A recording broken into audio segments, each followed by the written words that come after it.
지난 영상에서 독자가 스스로 자기의 생각을 만들어서 이해하도록 해야 된다. 글을 읽을 때 내가 스스로 생각하고 그 생각을 통해서 내가 만들어낸 것으로 이해를 해야 한다. 이렇게 말씀을 드렸는데요. 이런 이야기들을 듣고 실행해 보신 분들은 다음과 같은 질문에 봉착을 합니다. 무슨 말이냐, 어떤 거냐면 얼만큼 이해해야 되나요? 생각한다라고 했는데 얼마나 생각을 해야 되나요? 어디까지 구체적으로 마음속에 그려지도록 생각을 해야 될까요? 어떤 예시를 들어야 될까요? 예시가 마음속에 떠올라야 될까요? 마음속으로 어떤 시각화 또는 도식화가 될 때까지 해야 되나요? 자, 이러한 질문들은 모아보면 말하자면 내가 글을 읽으면서 내 마음속에 남기는 그것이 어떤 것이 되어야 하느냐, 여기에 대한 질문입니다. 그러니까 내가 생각을 하거나 글을 읽음으로써 마음속에 뭔가를 만들어내는데 그 만들어낸 게 어떤 거야 되느냐, 이런 질문이죠. 자, 어떤 농구 선수가 또는 축구 선수가 골을 넣으려고 하면 골대가 있죠. 축구 골대나 농구 골대가. 그럼 그 골대 쪽으로 공이 향하도록 내가 던지거나 차야 되잖아요. 그러니까 어떤 목표가 있는 거죠. 아니면 제가 지금 이렇게 손가락질을 하는데 누군가에게 손가락질을 하려고 하면 내가 이렇게 손을 뻗어 나가잖아요. 그러니까 그쪽을 향해서 가는 거잖아요. 이게 바로 목표죠. 그러니까 이해라고 하는 것의 목표가 어디에 있어야 되느냐, 무엇을 만들어낼 수 있을 만큼 이해해야 되느냐, 여기에 대한 질문이 있는 것은 일단 좋은 것입니다. 좋은 거예요. 왜냐하면 그런 고민을, 그런 것이 마음속에 좀 명확하게 파악이 되어야 되겠다라고 하는 생각을 가진 거니까 어느 정도 제 말을 또는 글을 이해하는 올바른 방법에 대해서 이해를 하신 거거든요. 자, 그러면 이제 그 다음 단계로 나가야 되겠죠. 자, 이건 그냥 머리로만 아는 게 아니라 머리로 알고 그 다음에 매번 글을 읽을 때, 문장을 읽을 때마다 그게 되도록 내가 그 목표를 달성할 수 있도록 읽는 것, 그게 이제 글을 읽을 때 목표가 되는 거죠. 그러니까 굉장히 중요한 거예요. 자, 그런데요, 농구에서 골을 넣을 때와 축구에서 골을 넣을 때, 이제 야구에서는 골이라는 게 없는데, 예를 들어서 투수가 스트라이크를 던진다거나 타자가 투수가 던져오는 공을 때린다거나 할 때 뭔가를 딱 해내는 그 부분들이 있죠. 자, 그런 거예요. 즉, 책이 다르면, 글이 다르면 이 목표도 달라질 수가 있어요. 그렇죠? 골이라더라도 종목이 다르면 골이 달랐잖아요. 자, 어쨌든 매번 글이 다르니까 이겁니다라고 딱 제가 못에 박혀서 언제나 통하듯이 들을 수 있는 말씀이 있지는 않아요. 자, 그래도 여러분 마음속에 내가 그런 걸 해내도록 해야지, 이런 말씀을 좀 드리는 게 필요하긴 해요. 자,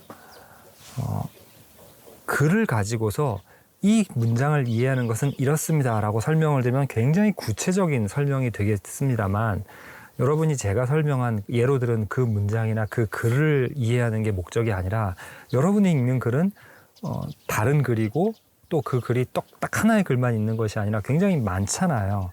그러니까 매번 달라지는 거죠. 그러다 보니까 제가 약간 원리적인 설명을 드릴 수밖에 없습니다만 그래도 한번 들어주세요. 자, 최근에 어떤 분하고 이야기를 나눴는데 이분은 디자인 관련된 어떤 업무를 하시는 분이었어요. 자, 그런데 저도 이제 디자인, 썸네일이라든가 아니면 블로그나 홈페이지 같은 디자인 또는 이제 그 전에서도 이런 디자인 하시는 분들하고 같이 일을 하거나 의뢰를 해본 적이 있거든요. 그런데 여기서 굉장히 힘든 부분이 있어요. 그러니까 의뢰인과 실제로 일하는 사람들 사이에 소통이 어려운 부분이 있습니다. 자, 뭐냐면요, 대부분 제가 이러이러한 것을 이러이런 모양으로 이렇게 해서 그리고 싶은데 그거 좀 해줘요, 이렇게 말하는 경우가 잘 없어요. 우리가 어떤 집에 페인트를 칠한다거나 그럴 때 여기는 무슨 색으로 칠해 주시고요, 저기는 무슨 색으로 칠해 주세요, 이러면은 노란색이라고 했을 때 그 노란색이라는 것이 좀 명확한 건 아니잖아요. 그러니까 노란색 중에 어떤 색이냐라고 이렇게 색을 보여주는 표를 보고서 이거예요, 저거예요, 이런 과정을 거쳐서 이 색깔이요, 이렇게 탁 짚어서 말아주면 할 수 있잖아요. 근데 디자인을 하는 사람들한테는요, 보통 그렇게 얘기를 안 해요. 그러니까 뭔가 고급스럽고 그리고 흔하지 않고 좀 귀한 그런 디자인을 해주세요. 이런 식으로 말하죠. 자기가 원하는 어떤 느낌. 그러면 이 디자이너는 이 측면에서는 그게 뭔데요? 당신이 생각하는 멋있고 이런 건 뭐냐라는 걸 물어볼 수밖에 없죠. 자, 근데 조금 어떤 사람들은 그래? 그럼 내가 느끼는 그런 거 한번 만들어줘 볼게 하고 이렇게 만들어줄 수 있죠. 대신 이런 요구사항이 되게 이렇게 범위가 넓을수록 그 중에 하나, 이 범위에 속하는 어떤 것 중에 하나 이렇게 나올 수가 있어요. 그런데 의뢰한 사람은 자기가 말해놓은 것과 그 다음에 디자이너가 말한 게 일치하는지 안 하는지를 또 자신이 판단을 해야 돼요. 그러니까 자기는 이렇게 말해놨는데 디자이너는 거기에 속한 이런 거다라고 생각해서 했는데 사실 자기가 생각한 건 표현은 이렇게 했지만 자기가 정말 원한 건 여기 있어요. 그럼 디자이너가 여기 걸 만들면 내가 원한 게 아닌데 이러잖아요. 그럼 이제 디자이너가 그럼 도대체 뭔데요? 뭘 바라는데요? 이렇게 말하면 이 사람이 일단 이렇게 만들어낸 시안을 봤잖아요. 자기가 원한 건 이렇게. 그러니까 요거 말고 여기서 뭘 바꿔주시고요. 뭘 바꿔주시고요. 뭘 바꿔주세요. 이렇게 얘기를 할 수가 있죠. 마치 내가 슛을 한번 쏴봤더니 공이 절로 갔어. 근데 골대는 여기 있어. 그러니까 그럼 여기서 조금 이쪽으로 왼쪽으로 조금 이쪽으로 가게끔 해야 되겠구나라고 그 다음에 이렇게 수정하는 거죠. 그러니까 대화 같은 상황에서는 내가 뭐라고 말했는데 상대방이 내 말을 못 알아들어서 이런 소리냐 이렇게 주고받으면서 조정해 갈 수가 있거든요. 근데 이런 디자인 같은 작업의 경우에는 뭔가 디자인을 시안을 하나, 그러니까 예시로 하나 만들어내는 것 자체가 간단하지는 않아요. 대충 해서 이거요? 이런 식으로 하면 돼요? 이렇게 말할 수도 있겠지만 좀 더 만들수록 이런 거에 적당하다 안 하다 판단을 할 수가 있겠죠. 자, 책 읽는 것도 마찬가지예요. 대화처럼 주고받을 수가 없어요. 써 있는 글은 그냥 고정되어 있죠. 그 글이 바뀌진 않아요. 우리가 읽으면서 이런 얘기인가? 이러한 내용인가? 이걸들을 생각을 해야 돼요. 그러면서 내가 이 글이 말하는 것을 통해서 나만의 방식대로 뭔가를 생각을 하게 되는데 이 생각이 나만의 좀 희한한 방법 또는 보편적이지 않은 방식으로 생각하는지 안 하는지를 좀 검증을 받아야 됩니다. 즉 내가 평소에 글을 잘 읽지 못했거나 내가 좀 독특하게 생각하는 버릇이 있다면 보편적인 사람들한테 전달하기 위해서 쓴 설명들이 나에게 적당한 생각으로 이끌어주지가 않는 거죠. 그러면 여기서 약간 내가 그냥 나만의 독특하게 읽는 방식이냐 아니면 내가 독해력이 사실은 좀 떨어지느냐 이런 부분들이 확인이 필요한 거죠. 그래서 독해력이 즉 어떠한 텍스트가 있다면 그 텍스트를 통해서 이런 생각에 도달하는 것 그게 그렇게 잘못되지 않았다면 이제 내가 생각하는 방식들이 적절하다라고 내가 스스로 신뢰할 수가 있는 거죠. 자, 그렇다면 글을 읽고서 뭔가를 생각을 해요. 생각을 하는데 내가 지금 읽어왔던 이런 방식들, 내가 텍스트를 읽으면서 어떤 생각들을 해오는 그 방식들이 대개 별로 틀리지를 않더라. 이런 것들이 확인이 돼야 되겠죠. 그러니까 이렇게 생각이 나올 때까지 하십시오가 아니라 어떻게 보면 여러분들이 글을 읽으면서 좀 쉬운 글을 읽으면서 글을 읽을 때마다 이런 생각이 들었는데 그 생각이 적절했는지 안 했는지를 살펴보는 거예요. 어려운 글이라고 한다면 굉장히 여러 가지들이 이렇게 합쳐져 있기 때문에 여러분이 마음속에 뭔가를 생각할 때 빗나갈 수가 있는데 그 빗나가게 한 원인이 굉장히 여러 개가 있을 수 있다는 거예요. 그러니까 좀 단순한 글들 또는 그렇게 여러분의 능력과 비슷한 여러분의 능력이 좀 감당할 수 있는 그런 글을 읽을 때는 읽으면서 여러분이 생각해낸 것과 그 글이 실제로 그 글을 읽으면서 우리가 생각할 만한 것들이 그렇게 많이 다르진 않을 거예요. 그러면 이제 그 부분, 여러분이 해낼 수 있는 그 능력과 그 정도의 수준을 유지한 채 다른 글을 읽었을 때 또 여러분이 생각한 것들이 그렇게 나쁘진 않겠구나라고 하는 거죠.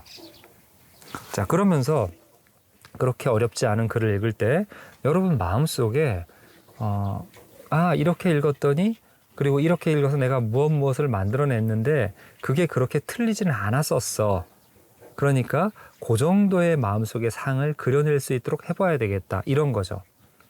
그러니까 마치 우리가 음식을 만들어서 누군가에게 줬더니 맛없어 그러면은 뭐가 문제지? 내 입에는 맛있는데 이런데 그게 아닌 거죠.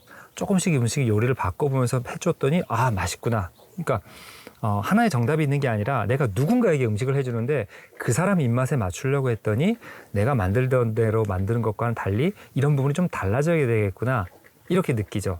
그러면 이 사람은 조금 내가 보통 먹는 것보다 약간 달고, 그리고 좀 여러 가지 맛들이 들어가서 좀 이렇게 풍성하게 깔려있는 이런 느낌을 좋아하더라. 뭐 예를 들어서 이렇게 머릿속에 딱 하나의 기준이 생겼다고 생각해 보세요. 지금 근데 방금 제가 얘기했듯이 내가 보통 먹는 것보다 살짝 달게, 그리고 한 가지 맛이 아니라 여러 가지 맛이 좀 들어가 있는 이런 거, 이건 되게 구체적이라고 할 수도 있지만 약간 모호하다고 할 수도 있어요. 근데 마음속에는 어떤 그런 기준이 생긴 거죠.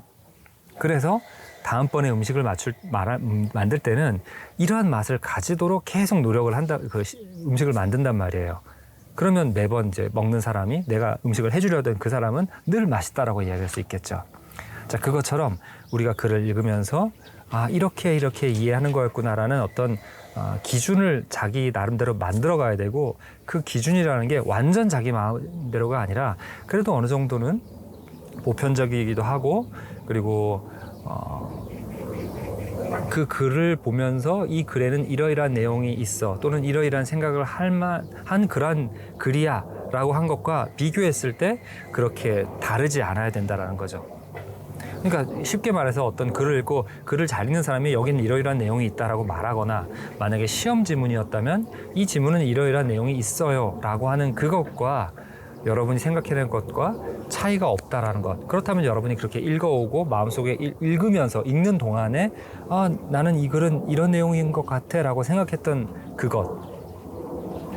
그것들이 그 정도의 것이 여러분의 이제 하나의 기준으로 마음속에 모델이 만들어지는 거예요. 이런 모델을 만들고 나서 글이 달라지고 또 수준이 달라지고 했을 때 여러분이 그 기준에 내 지금 머릿속의 생각이 도달했는가. 그러니까 내가 갖고 있는 기준이 있는데 지금 현재 읽고 있는 이 글에 대해서 뭔가 좀 완벽하지 않아, 뭐가 채워지지 않았어, 이번엔 좀 부족해, 이러면 뭔가를 더 탐색하거나 생각을 좀 바꿔보거나 또 다른 것과 연결시킨다든지 이런 다양한 문제 해결 전략을 해내는 겁니다. 그러니까 이런 내가 이해가 덜 됐을 때 이해를 더 어떻게 하느냐, 그건 뭐 단순하게 뭐 다시 읽어본다든지 그다음에 좀 더 생각해 본다든지 이런 방식들이 있어요. 그러니까 더 생각해 볼 때 이전에 읽었던 어떤 내용들을 연결 짓는다든지, 또는 내가 갖고 있던 지식들과 연결 짓는다든지, 이런 것들이 하나의 전략입니다.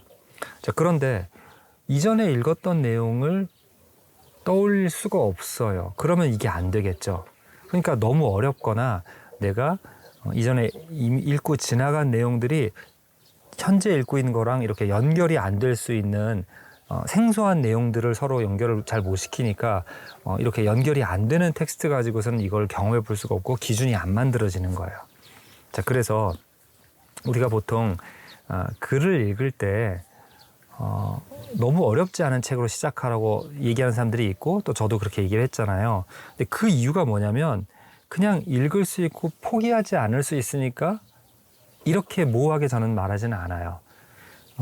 그러니까 읽다 보면 뭐 잘 읽게 되고 또 읽을 수 있는 습관이 생기고, 그래서 그냥 계속 읽어 나갈 수 있게 되면 뭐 열흘을 읽으면 30일도 읽을 수 있고 30일을 읽으면 뭐 6개월을 읽을 수 있고, 그냥 이렇게 말을 하는데 이렇게 대충 말하는 게 아니고요.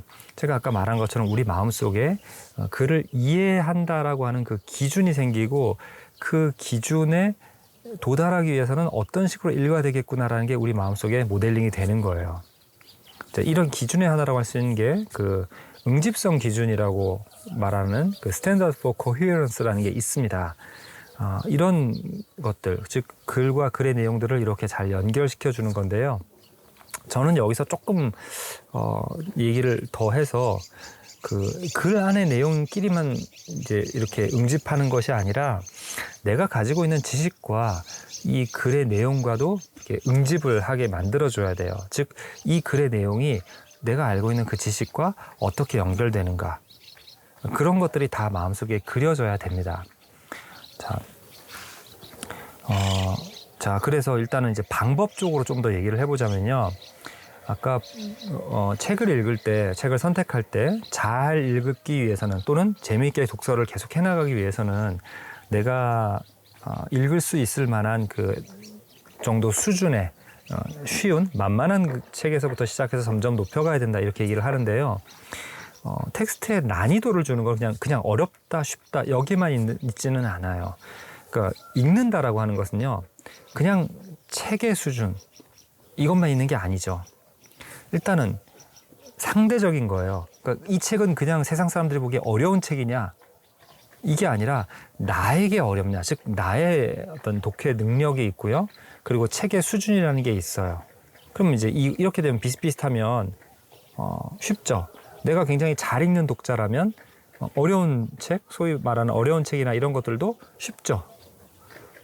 그러니까 나를 기준으로 했을 때 이 책의 수준이 어느 정도이냐. 그리고 이것도 난이도에 포함이 되긴 하는데 내가 그 책에 나와 있는 내용들에 얼마나 익숙하냐, 나에게 친숙한 내용이냐 아니냐라는 거예요. 자, 이게 왜 그러냐면 예전에 이제 이런 비유를 들었죠. 그 사과, 어렸을 때 아이가 사과를 이렇게 먹으면서 할 때는 아직 사과라는 그 이름, 명칭을 모르고 먹을 때 기억을 하죠. 이런 느낌, 이런 맛이 나는 그 뭔가가 있었는데 그거 좋아.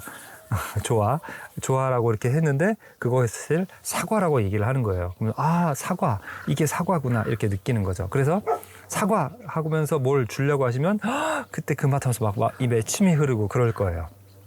자, 이건 뭐예요?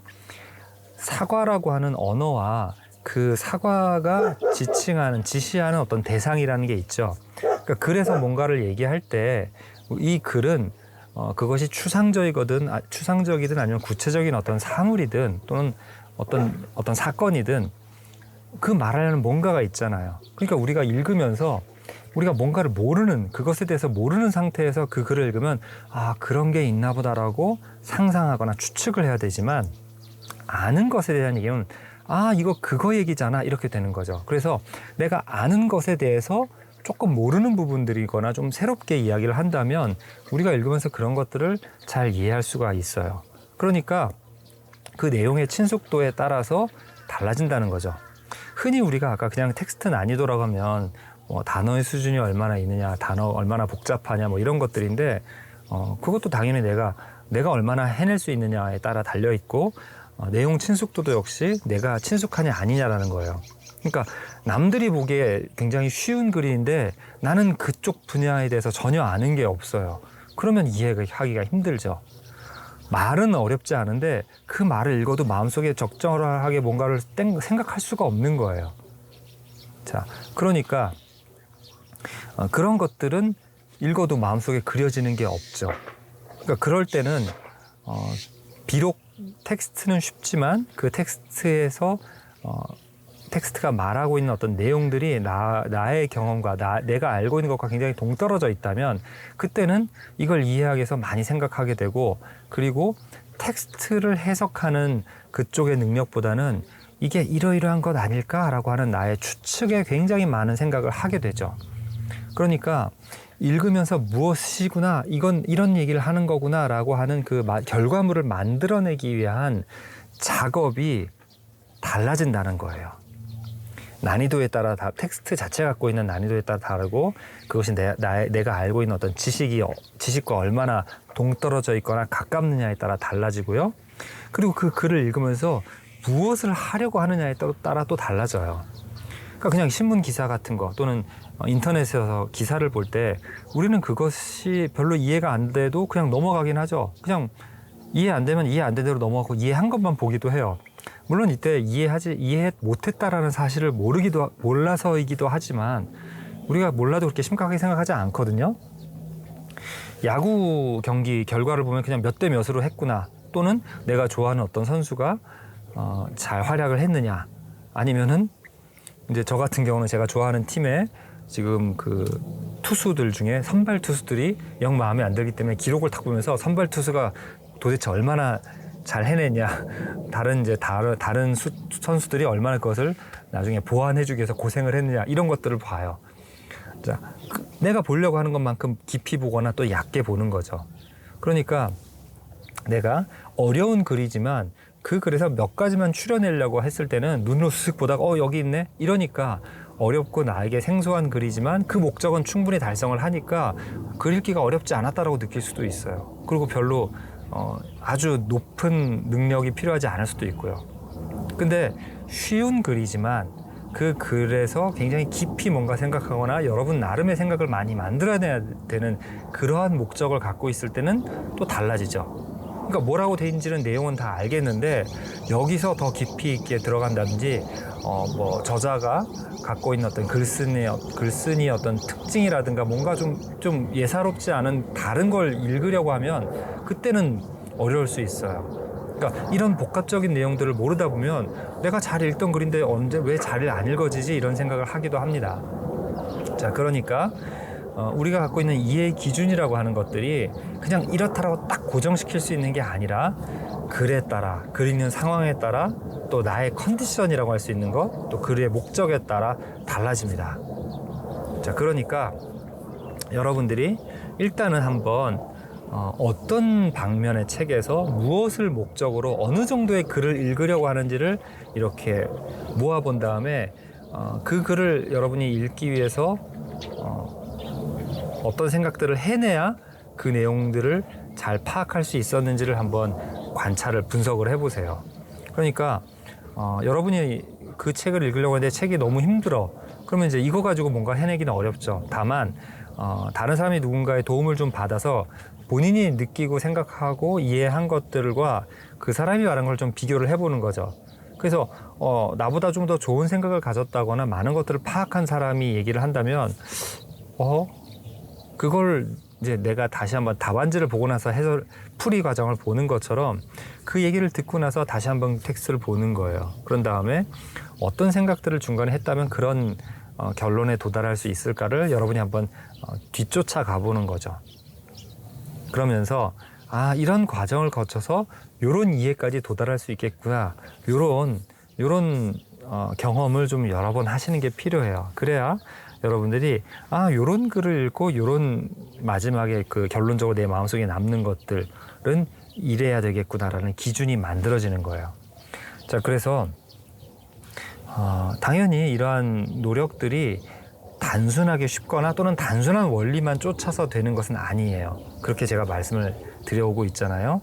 그러면 단순하지 않으면 도대체 뭐 이래야 되냐고 저래야 되고 굉장히 복잡하고 너무 이렇게 흩어져 있는 거 아닌가라고 하는데요. 그럴 수밖에 없습니다. 글이라고 하는 게 무슨 관역 하나를 놓고 그것만 위해서 열심히 노력한 건 아니잖아요. 근데 이제 그 관역을 맞추는 것도 관역이 굉장히 큰, 그러니까 국궁이라고 하죠. 우리나라에 이렇게 쏘는 거. 그런 것에다 대고 사격을 하면 어떻게 해요? 관역이 사격 관역보다는 훨씬 크죠.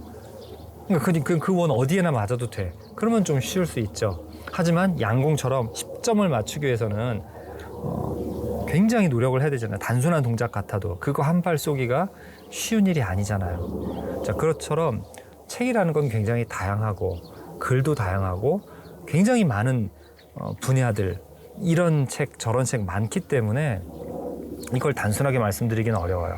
하지만 분명히 제가 아까 말씀드린 그런 과정, 이런 이해의 기준을 여러분이 만들어내는 것이 중요합니다.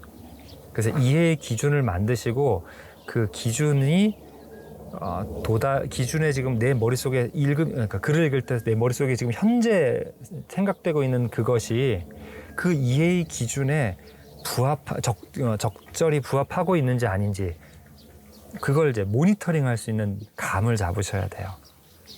그러니까 단순한 글을 읽으면서 그 글을 읽어 나가는 과정을 마음속으로 느끼고 점검하고 그래서 적절한 그 마지막 결과물을 만들어내는 데까지 성공하는 이런 경험을 시도하고 또 다른 사람의 도움을 받고 그다음에 계속해서 이런 것들을 반복해서 이해의 기준을 여러분이 가지셔야 합니다. 그래서 이 이해의 기준이 뭔지는 제가 간단하게 옛날에 쇼츠로 뭐 중국집에 전화했을 때 얘기라든가 100일 된 커플의 이야기 등 뭐 이런 비유를 들기도 했는데 그런 건 어떤 형태적인 거고요. 그 이해의 기준이라는 게 도대체 뭐냐는 그러니까 이 글에 어떤 기준에 맞춰서 이 글을 이해할 때까지 해야 되느냐라고 한다면 그 글이 담고 있는 그 의미들인 거예요. 그 의미를 여러분이 만들어낸 여러분의 생각이 그 의미와 많이 인접해 있느냐, 가까이로까지 갔느냐, 그게 중요한 거죠. 자, 그래서 지금까지 들어오시면서 여러분이 한번 이제 글 읽기를 하면서 시도를 해보세요. 자, 구체적으로 여러분 하나하나를 제가 짚어서 하려면 여러분과 실제로 온라인으로 오프라인은 만나야 돼요. 그러지 않고서 제가 이렇게 탁 이렇게 하면 이해한 게 맞습니다. 아직 이해를 좀 덜 했습니다. 이렇게 말씀드릴 수는 없잖아요. 자, 그러니까 다양한 방식들을 통해서 여러분이 혼자만 읽기 연습하는 것이 아니라 옆에 주변에 있는 사람들의 도움을 받는다든지 뭐 그 사람이 글 읽기를 훈련하는 방식을 잘 알지 못하더라도 뭐 그 부분에서 미리 알고 있는 사람이라든가 한 사람한테 내가 이거를 이렇게 읽었는데 이게 맞느냐 이런 식으로 질문하면서 여러분이 이해한 것과 확인할 점검을 해볼 수가 있겠죠. 그런 식으로 해보시기 바랍니다. 자, 아시겠죠?